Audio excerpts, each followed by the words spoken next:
I'm Still Here has become one of those hidden gems that, against all odds, has more or less risen up to the forefront of the film world, and I'm so happy that it's getting the recognition that it deserves. Seus documentos. Anda, anda! Daqui a pouco passa.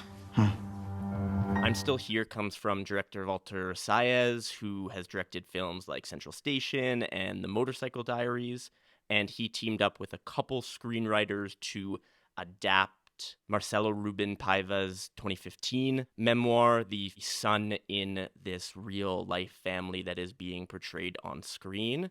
And as a result of this memoir, the film ends up being a very powerful and unflinching exploration of the power of family and home and sacrifice. We open the film with this false sense of tranquility. We hear waves softly crashing over the opening credits, and then we see Fernanda Torres' character, Eunice Paiva, in the water, and this brief moment of peace is very quickly juxtaposed by very loud military helicopters above, and we're immediately given this sense of dissonance. We have peace placed directly beside this inevitable impending doom. And this sort of tension is mirrored through the visual language of the film. When we're on the beach, we have these very warm, saturated oranges, almost making it feel like the sun is always setting and just giving off this nice, warm glow. But then as we progress through the film, we have cuts to dark interrogation rooms with only slivers of light and almost no color at all. But beyond this, what also makes the visuals come alive in I'm Still Here is Salles' choice to use multiple film stocks. So we have primarily when the daughter in the family is filming on her own camcorder, we have some grainy Super 16 mil footage that gives us this very frenetic and uncontrolled kind of energy, more or less mirroring her own internal state. And then when we're back at home, we have softer 35 mil footage that's textured and just kind of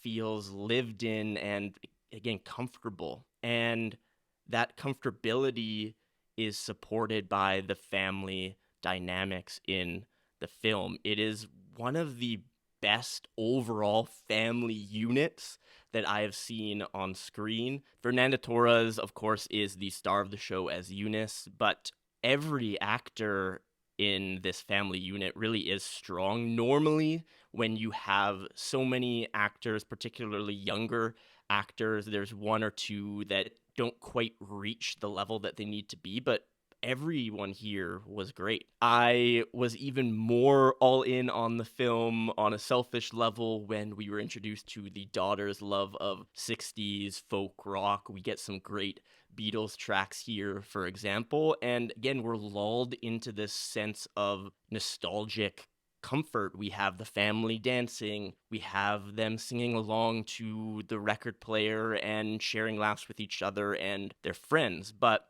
from the start, we know that something terrible is going to happen.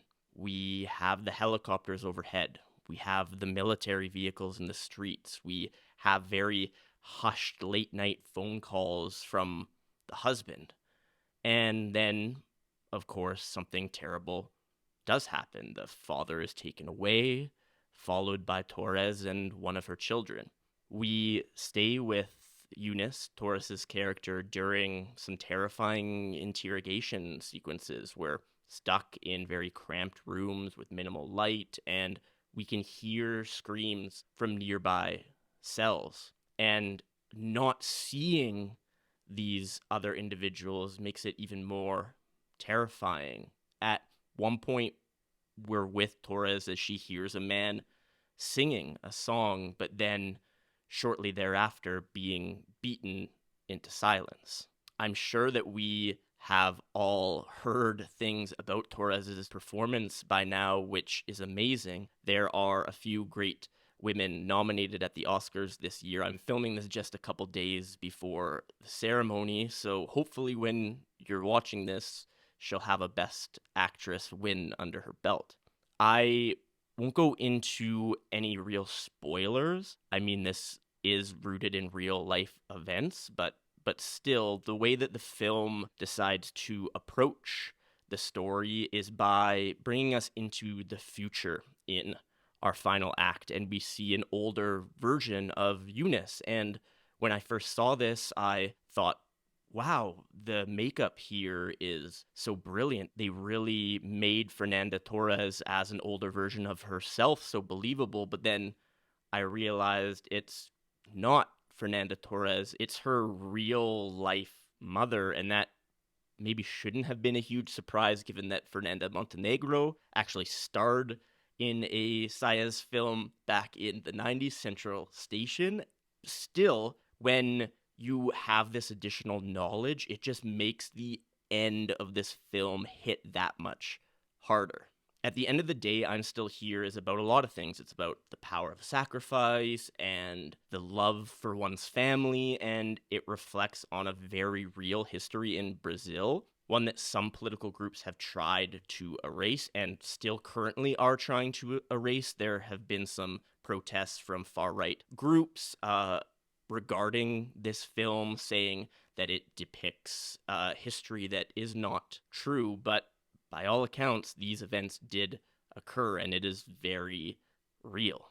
Thanks so much for watching this video. Be sure to subscribe, like, comment. Those things are very helpful to me as a human, and watch the next video when that one's out as well.